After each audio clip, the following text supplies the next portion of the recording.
Why was she being ordered to step away from the rifle now, at the very moment her team needed her most? Sarah Martinez lay prone on the cold rooftop gravel, the barrel of her service rifle pressed against her cheek. For nearly 3 hours she had held this position, her heartbeat synced to the rhythm of her breathing, her right eye fixed on the warehouse below. 5 men, all armed, all dangerous, moved like restless shadows through the gloom of the building's windows. She had studied them long enough to know the way each carried his weapon, the way they shifted when they thought no one was watching. These weren't ordinary criminals. Their movements bore discipline, shoulders squared, stances balanced, the precision of men trained for violence. Her earpiece crackled. "Martinez, we need those suspects alive for questioning," came the stern voice of Captain. "Intel suggests they know where the weapons cache is. Your job is containment, disable, don't kill." She answered only with her silence, steadying her breathing again. The rifle was her anchor. It was more than steel and scope. It was her place in the world. She had earned it through years of sacrifice, through tour overseas that left scars invisible but permanent, through countless hours in the range when her body screamed for rest but she refused to miss a shot. They called her Dead Eye. She never liked the name. To her, shooting had never been about glory or legend. It was about trust. Every time she pulled the trigger, her team trusted her to make the decision, to protect them from what they couldn't see. She had never failed them, not once. But tonight, everything began to unravel. From behind her came the crunch of footsteps on gravel, slow, intentional. Her instincts flared, her muscles tightening. She didn't turn yet. Every fiber of her training warned against losing sight of the suspects below. Still, the sound drew closer, 10 feet, 8. Then a voice she recognized cut through the night air like a blade. "Ma'am, step away from the rifle." Her blood ran cold. Detective, Internal Affairs. She twisted her head just enough to glimpse him in her periphery. He stood a short distance away, his pistol drawn but lowered, not aimed. His face was calm, but his presence was an earthquake in her carefully balanced world. "Detective," Sarah said, keeping her voice low, controlled, almost whispering. "I'm in the middle of an operation. You can't be here." "I have a warrant," replied. His tone was steady, almost regretful. "Charges of evidence tampering and conspiracy. I need you to put down the rifle. Now." Her chest tightened. "Charges," the word felt alien. "Detective, with all due respect, you picked the worst possible time." "Someone tipped them off," said, taking a cautious step closer. "Someone with inside knowledge. Right now, you're our primary suspect." The weight of the accusation struck harder than any bullet could. Sarah's thoughts scattered, colliding, fighting for sense. Evidence tampering, conspiracy, her. She had dedicated every ounce of her being to serving, to protecting. To be branded a traitor, it hollowed her out in a single breath. Below, the suspects moved crates toward the loading dock. Wooden boxes stacked high, heavy, the kind of crates that carried weapons capable of tearing through city streets, families, lives. Her team was in position around the perimeter, waiting for her signal, waiting for cover. And now was here to rip it all away. "Sir," she said, her jaw tight, her cheek still pressed against the rifle stock. "Can this wait until the suspects are in custody? I need to hold this angle. If I move, my team walks into a trap." Shook his head slowly. "Not an option. If you're the leak, I can't let you continue." Her pulse spiked, but her voice stayed calm, almost icy. "If I were the leak, detective, would I be here, rifle trained on them? Would I wait 3 hours just to—" "Bank deposits," interrupted. He lifted a folder slightly, its papers catching the faint light of the rooftop lamps. "3 payments, $5,000 each, all in your account. Same shell company we've traced to other compromised operations." Sarah's breath caught. For a split second she felt dizzy, as if the rooftop tilted beneath her. She shook her head hard. "That's impossible. I live on ramen and overdue rent. I haven't seen a cent." "It's there in black and white." His voice was firm but not cruel. "Someone paid you. Someone bought your loyalty." "Loyalty? The words sliced through her chest. Her mother's voice echoed in memory, "Your name is the only thing you leave behind, Sarah. Protect it." And now her name was being dragged through mud she had never stepped in. Through her scope she caught movement. One of the suspects raised a radio, speaking rapidly, his eyes darting toward the street where Johnson was stationed. Another gestured to the side exit. They were agitated, alert. They knew. Someone had warned them. "Not me," she thought. "God, not me." "Detective," she whispered urgently, "we're already compromised. Look." She tilted her head slightly toward the scope. "They're moving into positions. They're preparing an ambush." Was closer now, 5 feet. His boots scraped against gravel. "Sarah, step back from the weapon. That's an order." Her earpiece hissed with Officer Johnson's voice. "We've been made. They're shifting. We're blind in here, Martinez. We need cover." Her heart thudded. Johnson, the others, they were her brothers in arms. Every face carried nights of laughter after missions, stories shared in mud and smoke, wounds tended together. They trusted her. And here she was, shackled by suspicion, held back by a warrant she never earned. She felt the trigger guard beneath her finger, cold, familiar. "Sir," she said quietly, "my team is about to walk into an ambush. Give me 2 minutes, then arrest me, but give me those 2 minutes." His voice hardened. "I can't, you're compromised. For all I know, you're part of it." Below, the suspects split into cover positions. One crouched behind crates with a direct view of the main entrance. Another angled toward the side door. Muzzle flashes flickered inside the warehouse, testing their aim, setting the trap. Through the glass she saw moving, 2 exposed. Then in an instant he dropped behind a concrete barrier, clutching his shoulder, crimson blooming across his sleeve. Her throat tightened. He was hit. Panic crackled in her earpiece. "Taking fire, taking fire." Johnson's voice cracked, strained with fear. Sarah's hands tightened. She could stop this. 1 shot. She had the suspect lined up, weapon aimed directly at the door her team would have to retreat through. She could end it before bled out on the concrete. But behind her, his voice thundered. "Martinez, if you fire that weapon, I'll have to treat you as a hostile threat." Her finger hovered on the trigger. Her lungs froze, caught between duty and survival, between saving her name or saving her family, the only family she had left. 1 shot, she thought. 1 shot could change everything. "Detective," she said without breaking eye contact with the scope, "let me take 1 shot, then you can cuff me, please. 1 shot." "Negative," snapped. "Step away." Her vision narrowed. The world contracted into the circle of her scope. The suspect's shoulder shifted, his rifle angled, his finger curling. Was crawling, blood trailing behind him, seconds from collapse. Sarah closed her eyes, just for a moment. A single heartbeat. She saw her father's old army jacket hanging in their childhood home. She heard the laughter of her team during a rainstorm when everything had gone wrong, and they still found reason to smile. She felt the weight of every oath she had taken. Then she opened her eyes, steady, focused, and she pulled the trigger. The crack split the night. The suspect spun, his weapon clattering against the floor, shoulder burst with pain but alive. A disabling shot, not a killing one.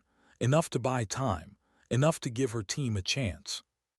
And in that instant she felt slam into her. His weight drove her sideways, gravel tearing into her skin as her rifle skittered across the rooftop, spinning out of reach. The world tumbled, then stilled. His breath was heavy, his hand reaching for cuffs. "You're under arrest," he panted, "for disobeying a direct order and interfering with an investigation." She didn't resist.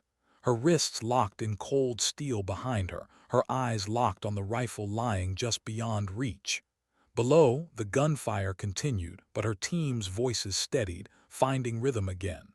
Her single shot had given them air to breathe. She lifted her head, eyes blazing into us. "Detective, think. Why me? Why frame me? Why not anyone else? Why remove the sniper? Ask yourself that before you write me off." He hesitated. the rooftop filled with echoes of gunfire, of lives teetering on the edge below them. For the first time, doubt flickered in his eyes. Sarah breathed deeply, steady despite the cuffs, her chest rising and falling with controlled calm. "You're not just arresting me, detective. You're handing my team over to death." And in that suspended moment, between trust and betrayal, between silence and gunfire, the question hung heavy in the night. Who wanted Sarah Martinez silenced more, the men in the warehouse, or someone wearing the same badge as hers? How long could a person hold their breath before the world forced them to act? Sarah lay on the rooftop, wrists bound behind her back, grip like iron on her shoulder. Below, the firefight raged, voices breaking through her earpiece, half drowned in static. Johnson's panicked shouts, groans of pain, orders clashing with chaos. Her shot had bought them seconds, but seconds were bleeding away. And here she was, pinned, restrained, accused. The rifle that defined her, that tethered her to purpose, lay out of reach, angled against the ledge. She could almost hear its silence mocking her.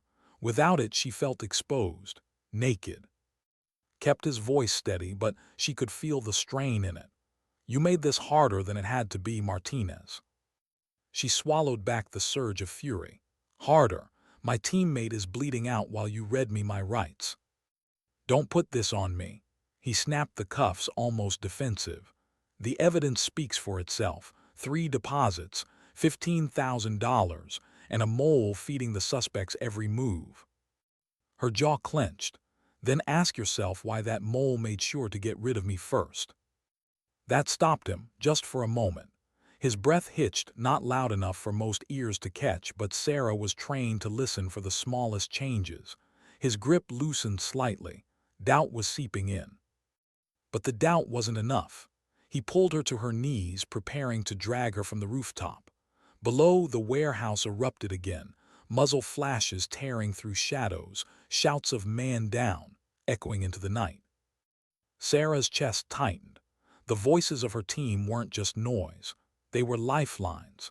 They were the reason she endured every sleepless night, every haunting memory from overseas. Without them, the uniform was just fabric. Through her earpiece, Captain barked, "Martinez status." She couldn't answer. The cuffs, grip, the shame burning in her chest, it all choked her into silence. His radio hissed, overlapping the chaos. His voice again, urgent. "We're blind at the south exit. We need eyes now." Froze, his eyes darting from the warehouse to Sarah. His mind was working, calculating.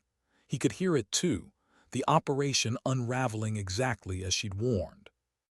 Sarah lowered her voice, calm, deliberate. "Detective, you're not just holding me. You're holding their lives in your hands. You can keep the cuffs on me, keep your gun on me. But let me look through that scope. Let me give them a chance." His jaw flexed. Conflict carved lines into his face. For years, he'd lived by the book, built a career on procedure. Trust the evidence. Trust the system. But the system didn't bleed out in warehouses. The system didn't die calling for cover fire that never came. "I can't," he muttered. "Then pick up the rifle yourself." Her tone sharpened. "Make the shot." He blinked. His silence said everything. Wasn't a sniper, not even close. The rifle on the ledge might as well have been a foreign language to him. She pressed again, fierce now. "You'll miss. And when you miss, Johnson dies, and you'll live with that." His hands shook. For the first time, Sarah saw fear in him, not of her but of failing them. Then, with a reluctant curse under his breath, made his choice. His keys jingled, fumbled, then clicked. The cuffs sprang open. Sarah rubbed her raw wrists, not with triumph but urgency. She didn't waste a second. Crawling low across the gravel, she reached her rifle, fingers finding familiar steel like reuniting with an old friend. The scope met her eye and the world shrank again, clear, defined, merciless. The suspects at the south exit were moving. 4 shadows, rifles raised, moving with military precision, covering angles, communicating silently. This wasn't desperation. This was training. Someone had drilled them well. Her voice steadied as she spoke into the calm. "Captain, I have eyes. 4 at the south exit setting an ambush." Relief burst through the static. "Copy that, Martinez. Do what you can." She tracked the lead suspect, saw the slight rise of his weapon, the poised trigger finger. He was seconds away from ending Johnson's retreat. Her breathing slowed, one shot controlled, precise. The crack echoed across the night. The man spun, weapon clattering, shoulder erupting in pain. Disabled, not dead. Before his partners could react, she shifted, adjusted, fired again. Another suspect dropped his rifle as a bullet shattered bone in his leg. 2 down. The others panicked, firing blindly toward the rooftop. Bullets screamed overhead, tearing gravel into sparks, ducked low, cursing under his breath. But Sarah didn't flinch. Their panic was her advantage. Muzzle flashes gave them away like beacons. She tracked the third suspect, waited for the pause the instant he stopped to reload. Then she squeezed. His weapon flew from his hand, a cry piercing the night. 3 down. The last man froze, realization dawning. Outmatched. He raised his hands, dropping his rifle. "All suspects neutralized," she said evenly into the radio. Silence held for a heartbeat. Then Captain's voice cracked back, relief bleeding through discipline. "Medical teams in. Get our wounded out. Martinez, good work." His wide eyes turned to her, disbelief etched deep. He glanced at his watch. 85 seconds, he murmured. "You took down 4 armed men in 85 seconds. Sarah's cheek lifted from the rifle, sweat dampening her brow. She met his eyes steady. 87, but who's counting? Sirens wailed in the distance, drawing closer. Medics would swarm, suspects would be cuffed, weapons seized. The warehouse would be just another crime scene on paper, but Sarah knew the story didn't end here. Because someone had set her up, someone inside their own walls, and they hadn't failed tonight, not yet. 3 hours later, Sarah sat in the sterile glow of an internal affairs conference room. Her tactical gear still clung to her like second skin, but her rifle, her soul, sat locked away in evidence. Across from her, looked uneasy as though his own reflection had turned against him. Captain stood tall, jaw locked in restrained anger, while Lieutenant from Computer Crimes tapped furiously at a laptop. The atmosphere should have been victory. 4 suspects neutralized, weapons recovered, officers alive. Instead, suspicion poisoned the air. Lieutenant finally spoke, sliding printed bank statements across the table. 3 deposits, 5,000 each. Meridian Holdings, a shell company tied to 6 prior corruption cases, all in Officer Martinez's account. Sarah stared at the papers. Her name, her account number, the betrayal in ink. Her voice was flat, but her heart thundered. "Check my balance." Squinted at his screen. $437. Her lips curled into a humorless smile. "So where's the 15 grand? My rent's 800, car's 250. Ramen noodles don't cost much. Where's the money?" Leaned forward, interest breaking through his rigid mask. He knew she was right. Corrupt cops flaunted it. New cars, vacations, sudden lifestyles. Sarah was still driving her decade-old, still living in the same cramped apartment since the academy. Captain dropped another folder onto the table. "We interviewed the suspects. 3 confirmed they got a tip before the raid, but it wasn't from Martinez." The room froze. Sarah's pulse surged. "What did they say?" "They said a man called. New details. Time, entry points, number of officers, and he told them the sniper would be taken care of before the raid." The weight of it sank like stone, not just a leak. A strategy. Someone inside had orchestrated it, ensuring Sarah, the sniper, was neutralized first. Without her, the operation would collapse. Lieutenant lifted his gaze, grim. The call came from inside this building. A chill spread through Sarah's veins. Betrayal wasn't abstract anymore. It wasn't whispers or paperwork. It was here, among them, wearing the same badge. 12 people had access to the plan. 12 who knew every detail. Any one of them could have been the mole.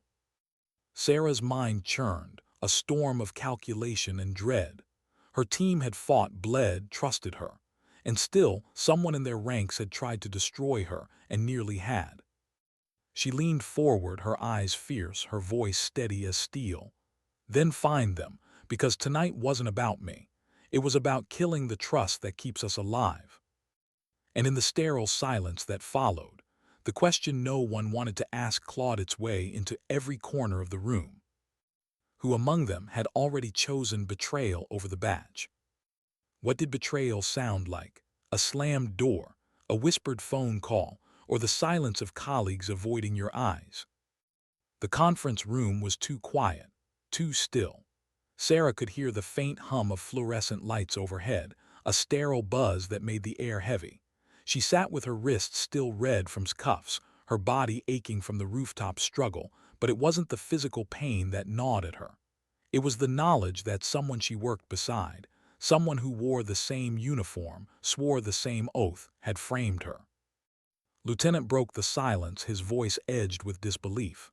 We traced the call, prepaid cell, bought with cash, used right here inside this building. Exhaled, leaning back, as if the walls had just shrunk closer. Captain's jaw flexed hard, the only outward sign of his fury. Sarah studied the men around the table. 12 people had access to the operation. 12. Enough to scatter suspicion like shrapnel, but not enough to hide forever. Why me? She asked aloud, her voice softer than she expected. Why not Johnson? Why target the sniper? Met her eyes. Because taking out the sniper means taking out the shield. Without you, the entry team was naked. Nodded grimly. Whoever did this has tactical knowledge. They knew exactly how to cripple us. Tapped his keyboard, pulling up personnel files.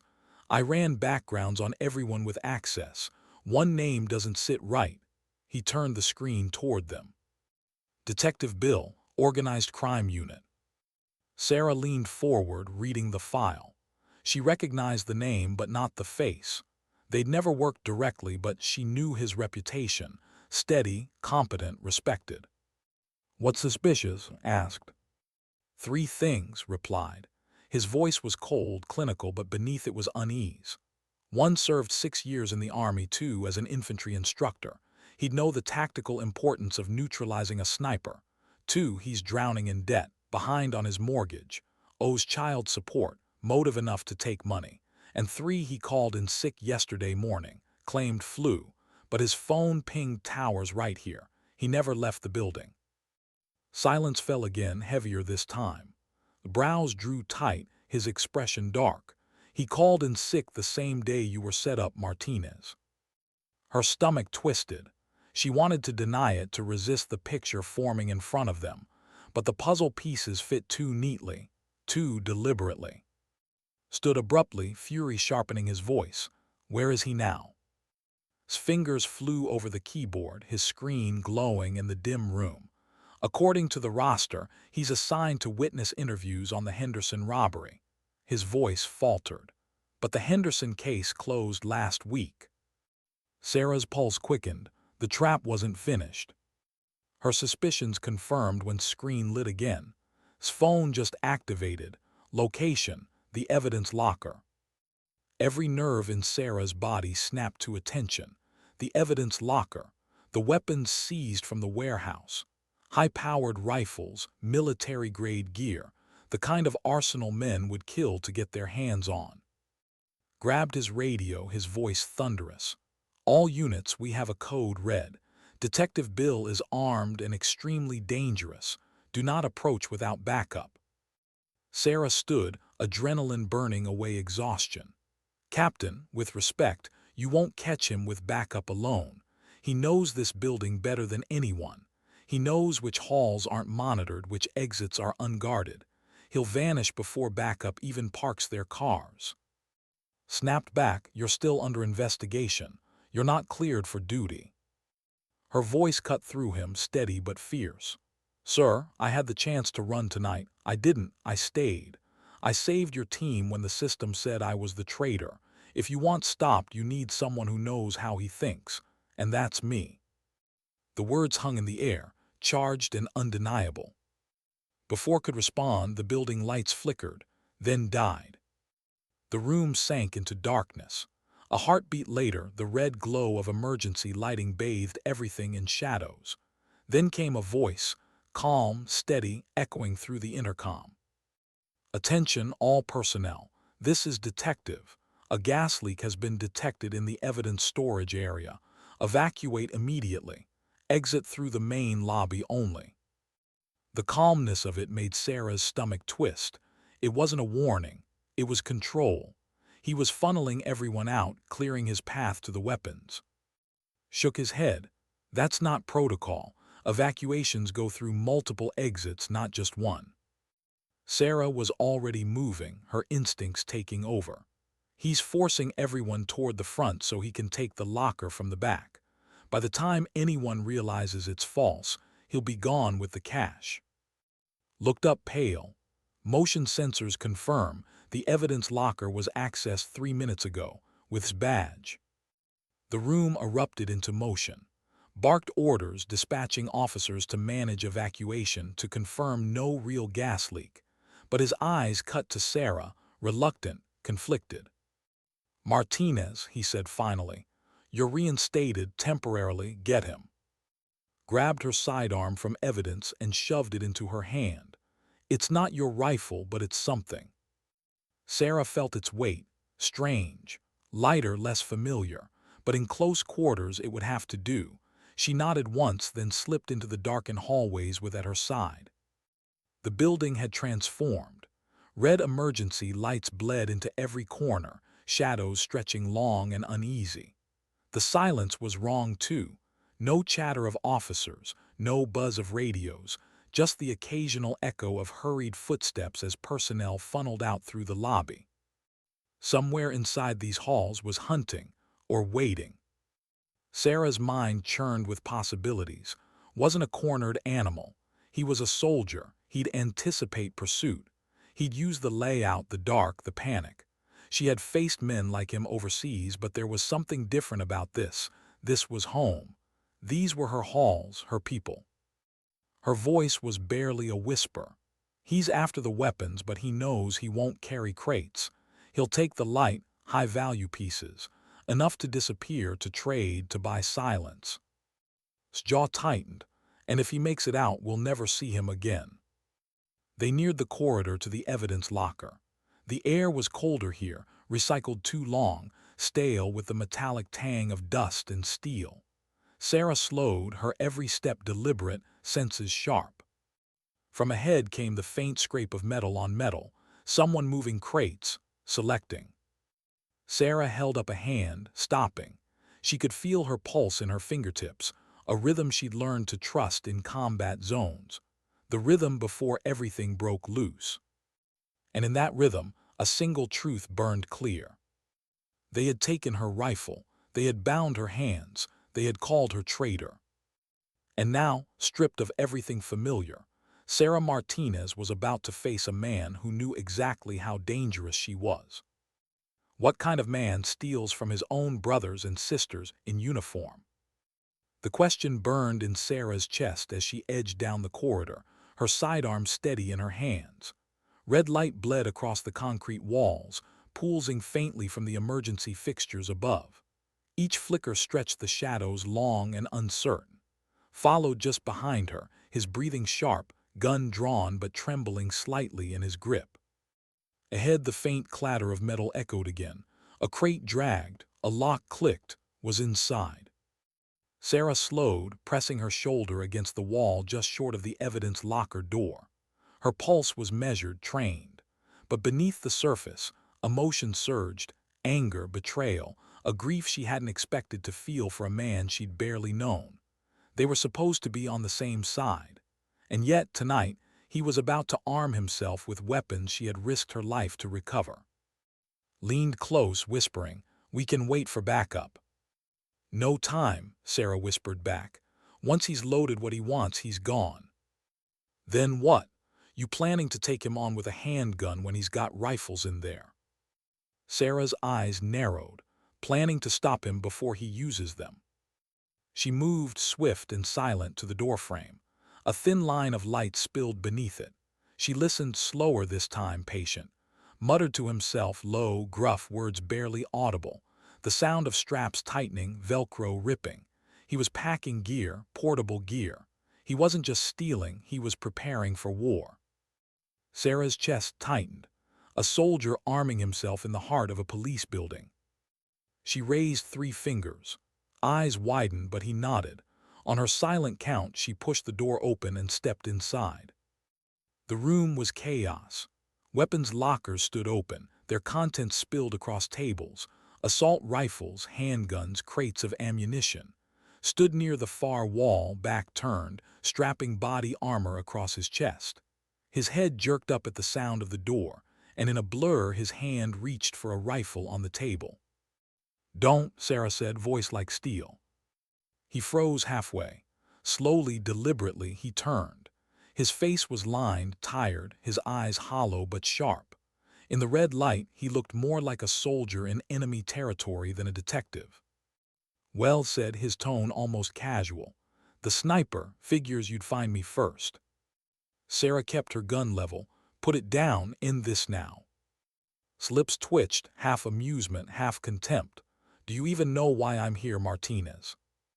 "Because you sold out your badge." He chuckled darkly. "Badge? That badge pays me 48 grand a year to bury myself in cases no one cares about, while my daughter goes hungry and my house is days from foreclosure. That badge doesn't mean a damn thing when the system spits you out the moment you stumble." Stepped in, gun wavering toward. "So you betray everyone. Risk lives for a payday." His eyes flicked to him, cold. "Don't preach to me. I've seen your file. You play by the book, and what has it gotten you? A cubicle and a boss who wouldn't remember your name if you were bleeding out." Sarah cut in, voice sharp.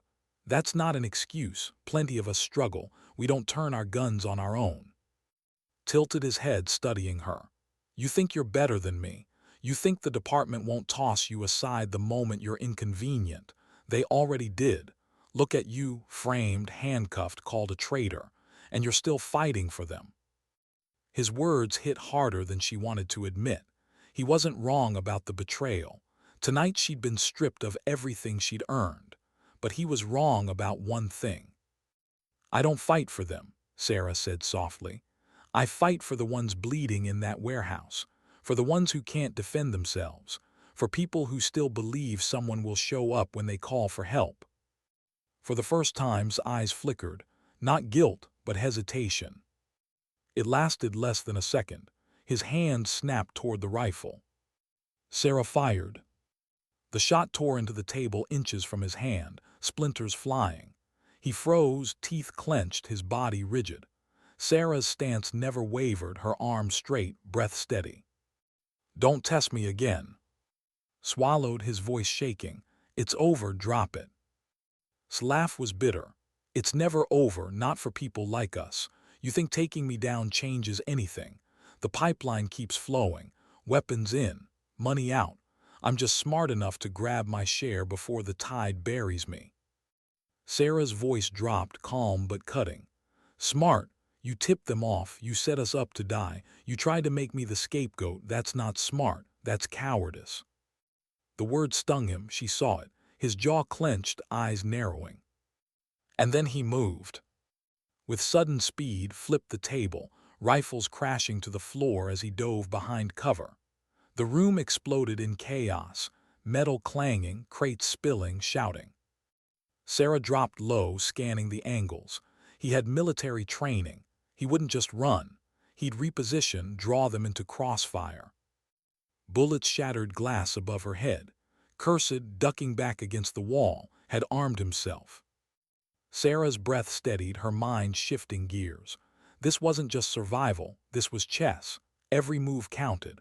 One mistake meant dead, meant loose with an arsenal. She edged right, eyes tracking the red glow bouncing off metal. Silhouette flickered, just for a heartbeat between lockers. She fired. Sparks burst as the bullet ricocheted off steel. A growl of pain followed. She grazed him. "You don't get it, Martinez." His voice boomed from cover. "They don't care about you. None of them.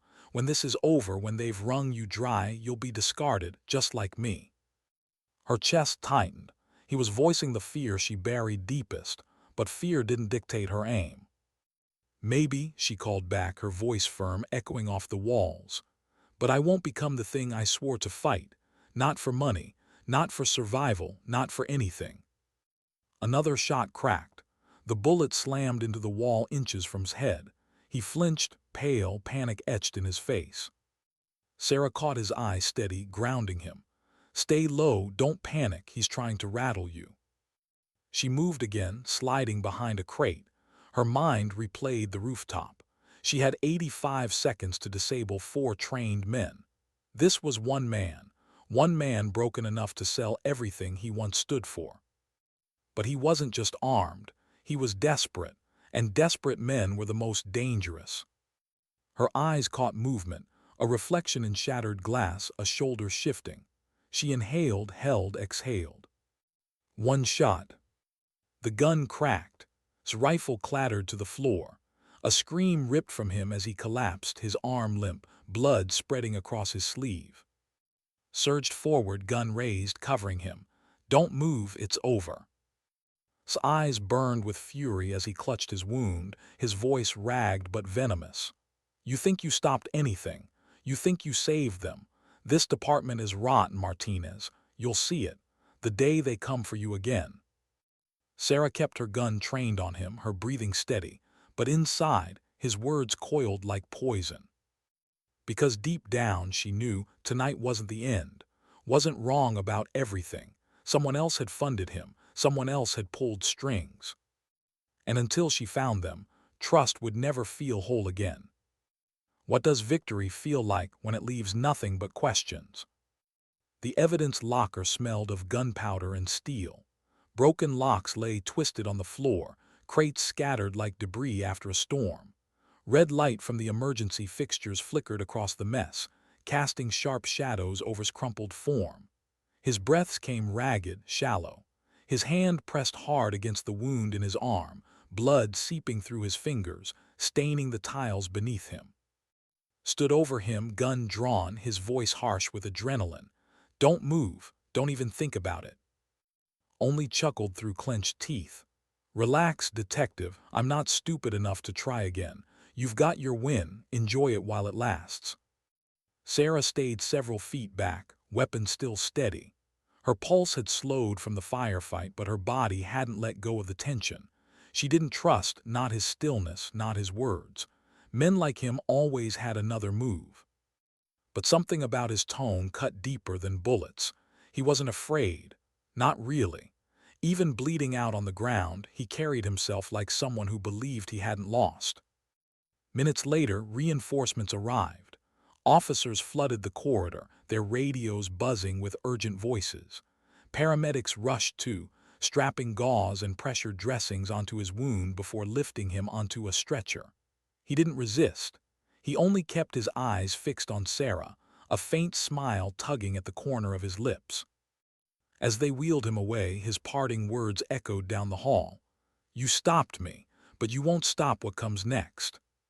Sarah's grip on her pistol tightened, though the man was already gone. Looked at her, uneasy, his jaw tight. "He's bluffing." "Maybe," Sarah said quietly. "Or maybe he just told us the truth." The interrogation room was colder than the rooftop had been, and quieter than the evidence locker. Hours later, Sarah sat across the one-way glass, watching from behind the mirrored wall. He sat cuffed to the table, his wounded arm bandaged, his other hand tapping an irregular rhythm against the steel surface. His face carried none of the shame she expected. No slouching shoulders, no defeated eyes. Instead, he looked almost calm, like a man who had already accepted his role in something bigger. Captain stood beside Sarah, arms crossed, his expression unreadable.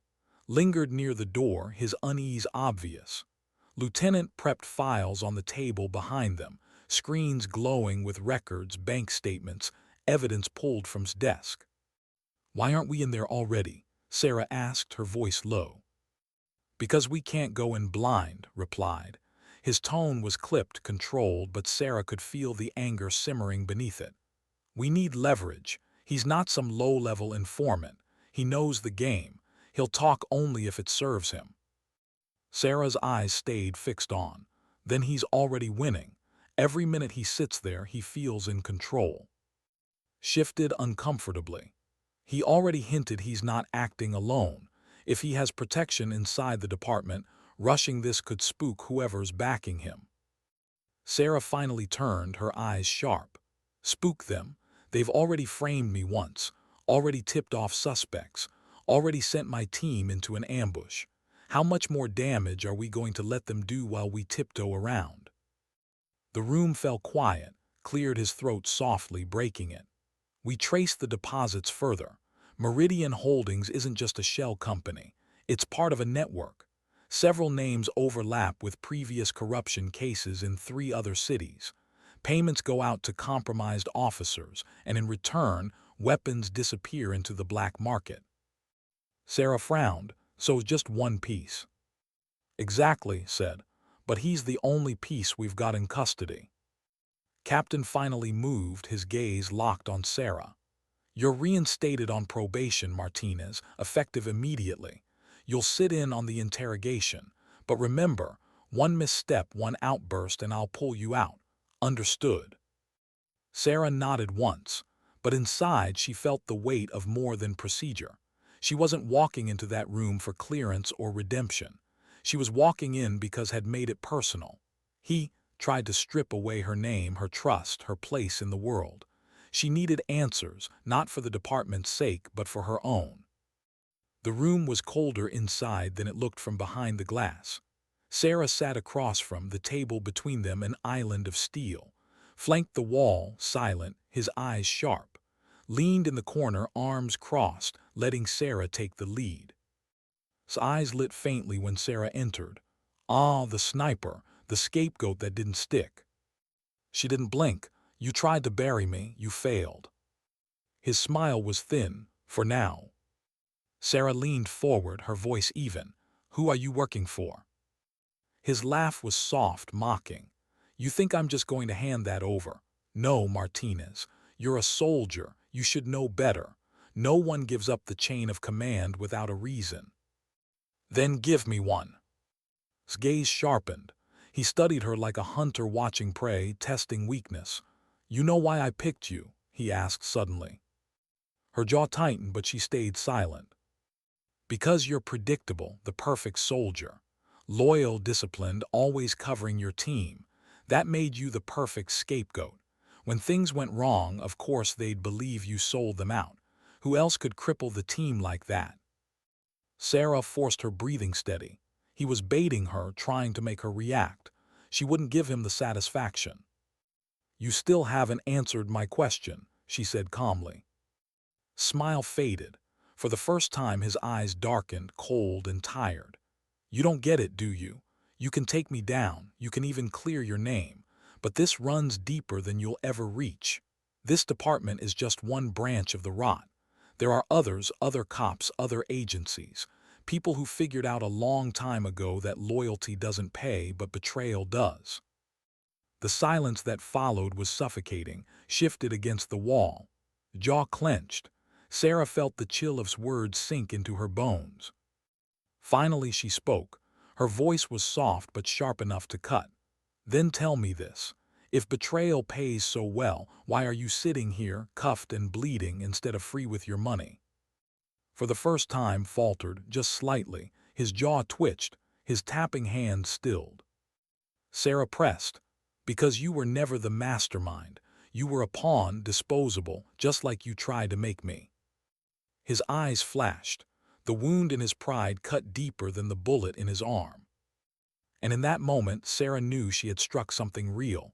Wasn't untouchable, he wasn't fearless. He was bitter, used, left to take the fall. But bitter men still carried secrets. Secrets that could burn everything down if she could pry them free. She leaned in closer, her voice almost a whisper. So tell me, who made the call? Who told you I was the one to frame? His eyes narrowed, his silence thick with defiance. But behind it Sarah saw the crack, a sliver of doubt, of rage, of something that might, under the right pressure, break. and as the room sat suspended, one truth cut through Sarah with brutal clarity. This wasn't just about her name anymore. It was about finding the hand behind the curtain, the one that had chosen her for destruction. And she wouldn't stop until she ripped it into the light. How much truth can a person carry before it destroys them? The interrogation room felt smaller now, the walls closing in with every second that passed. Sarah sat across from, their eyes locked in a silent war. The bandage on his arm had already darkened, blood seeping through despite the medic's work. Yet he didn't seem to care. His calm defiance was worse than anger. Captain loomed in the corner, his jaw set like stone. Lingered near the door, restless, his fingers flexing nervously against the grip of his pistol. Lieutenant's voice crackled occasionally through Sarah's earpiece, feeding her updates from the observation room. But none of that mattered. In this space, it was just her and two soldiers, two sides of a line neither of them had drawn. "You think you broke me," said finally, his voice low, almost conversational. "But you didn't, you just gave them more time." Sarah leaned forward, her voice steady but sharp. "Who, them?" He smirked faintly, shaking his head. "You still don't get it. You think in terms of teams, units, names you can put on a board. But this," he lifted his cuffed hand slightly, clinking the chain against the table, "this isn't about one unit. It's a network. And networks don't die just because you cut one wire." Sarah's heart thudded once hard. "Then give me a name, one wire, start there." Studied her, his gaze more curious than cruel. "Why should I? So you can bring them in, sit them down in a room like this, and pretend it changes anything. They'll be replaced before you finish writing the report." "You don't sound loyal to them," Sarah said quietly. His smirk vanished. His jaw tightened, eyes flashing with something raw.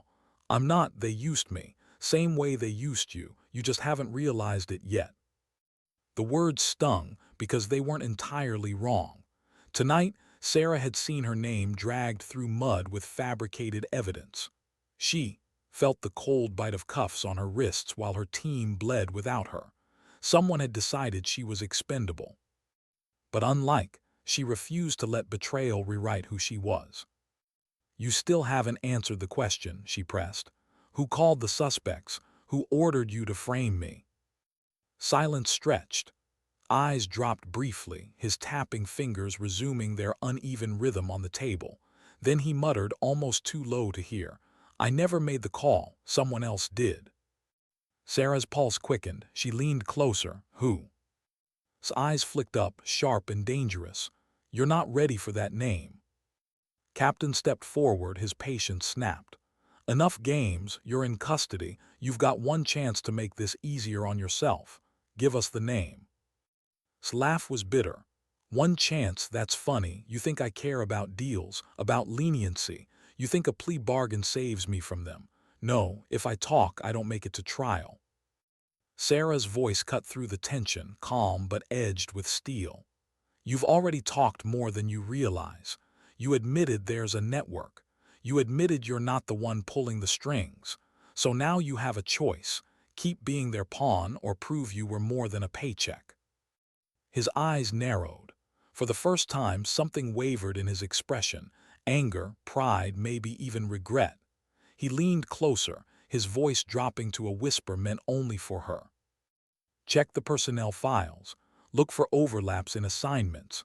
The same names keep showing up in operations that failed." Sarah's breath caught. She searched his eyes, trying to parse whether it was a trap or a gift. But he didn't look like a man lying. He looked like a man finally pushing back against the people who had used him. "Move toward the door. Pull every file. Cross-reference past compromised ops." Through her earpiece, voice came rapid and urgent. "On it, sir." Sarah's gaze stayed locked on. "Why me? Why was I the one they wanted gone tonight?" His answer came without hesitation. "Because you don't miss. You're the kind of precision they can't control. That makes you dangerous." The words settled like lead in her chest. She built her career on that very principle: discipline, control, never missing. It was her pride, her anchor. Now it was the very thing that had put a target on her back.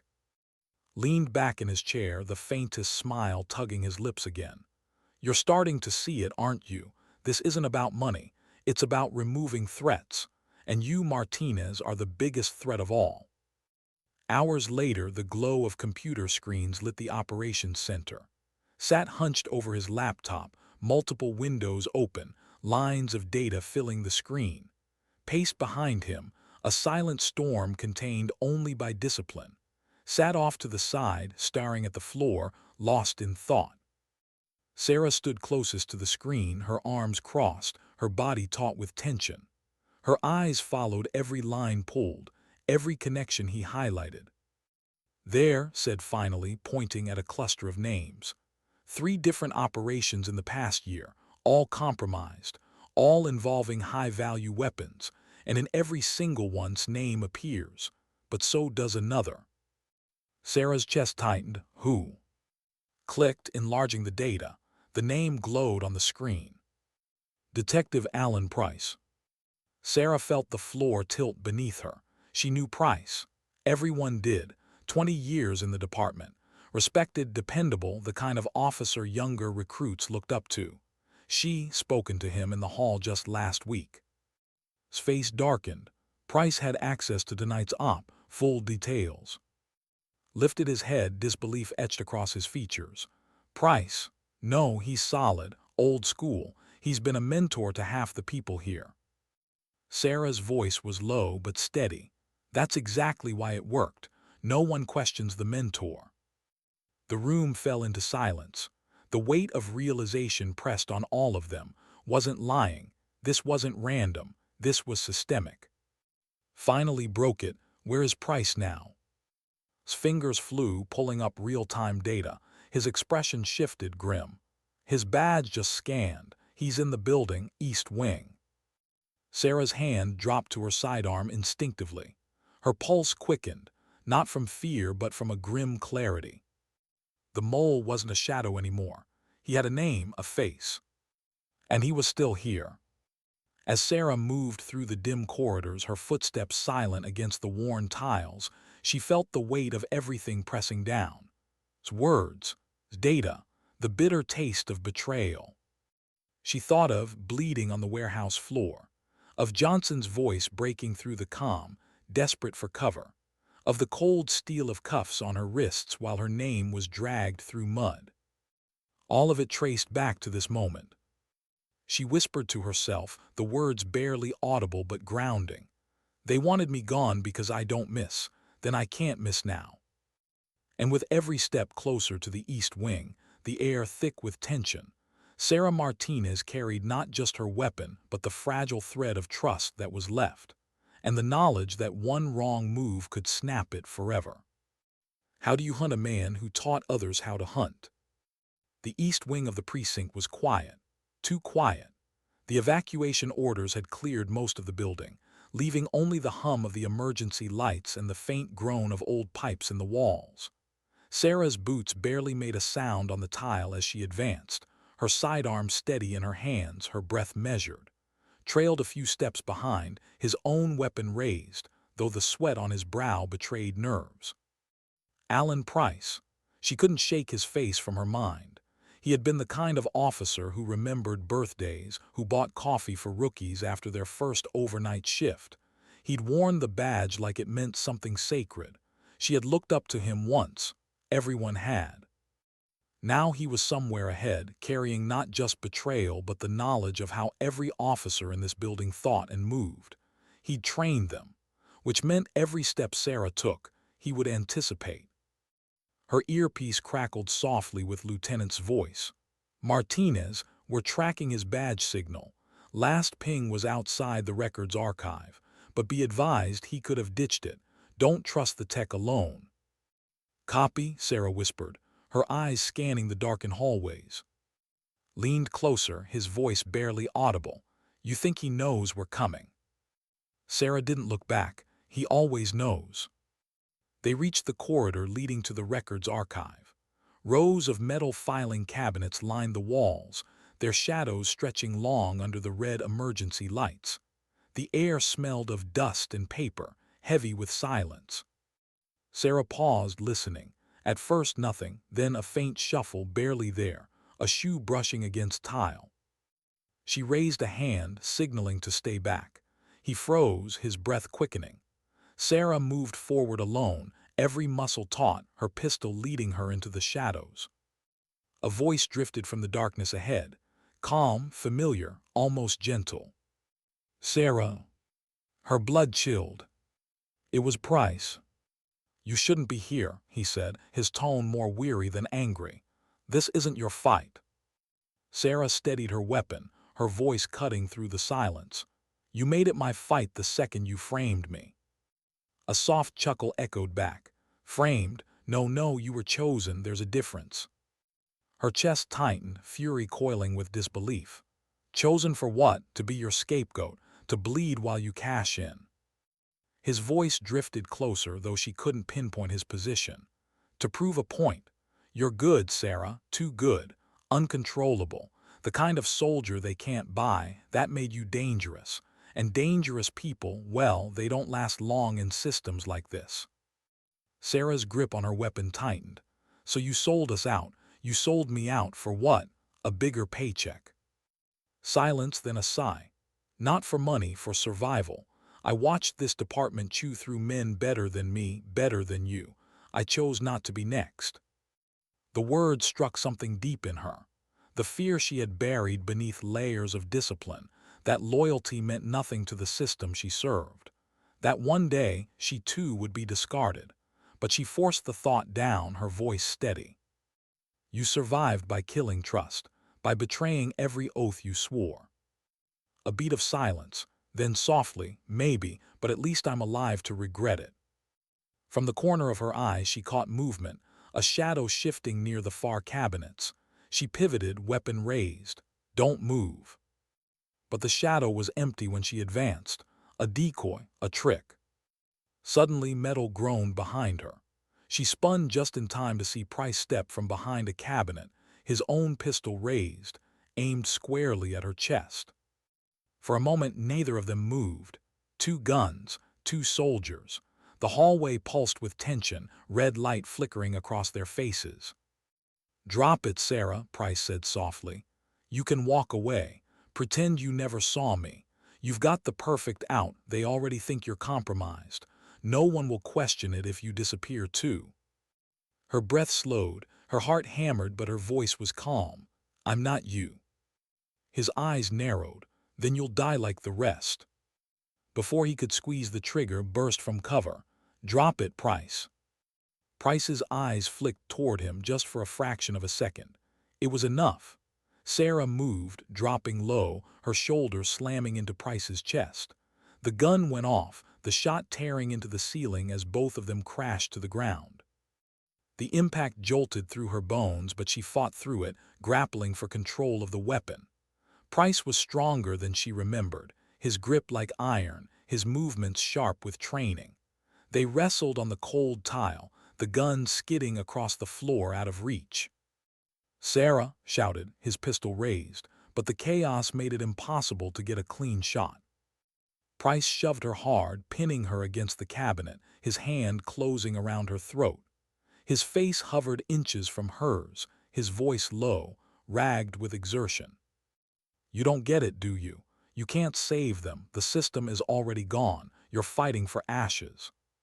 Her vision blurred at the edges, air strangled from her lungs. But through the haze her training screamed focus, timing, one chance. She shifted her weight, forcing her knee upward into his ribs. He grunted, his grip loosening just enough. She twisted, breaking free, slamming her elbow into his jaw. Pain shot through her arm, but it was enough. She dove for the gun on the floor, fingers scraping against cold steel. Price lunged too, his hand snatching at her wrist. They struggled, the weapon caught between them, each fighting for control. In the distance, voice cracked with desperation. "Sarah, let go." But Sarah didn't, couldn't. This wasn't just about survival. It was about every oath Price had broken, every teammate he'd endangered, every lie he'd told to justify betrayal. The gun fired.